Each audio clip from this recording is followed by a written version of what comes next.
المطلوب منك كمصري تدعم بلدك على كل صفحات التواصل الاجتماعي والسوشيال ميديا، واي حد تشوفه بيدعم الجيش والبلد تروح على طول تعمل له متابعه وتعمل له قلب على الفيديو وتكتب له تحيا مصر وتحيا السيسي وتعمل له نسخه رابط على الفيديو عشان يلف العالم كله، والناس تعرف ان احنا كلنا على راي واحد في ظهر البلد وفي ظهر رئيس الجمهوريه. يقول لنا شمال شمال يمين يمين، ما بناخدش قرارات الا من السياده المصريه، ومفيش حد بيفرض علينا قرارات، ولا النتن ولا بحنان حتى، يعني ولا النتن ولا بحنان يفرضوا علينا قرارات.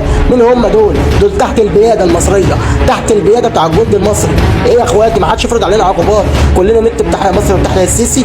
وكل المصريين على الفيديو ده، في ولد اسمه علاء عفروتو من الفيوم عمل مهرجان اسمه الدور حرب بيدعم بيه البلد والرئيس.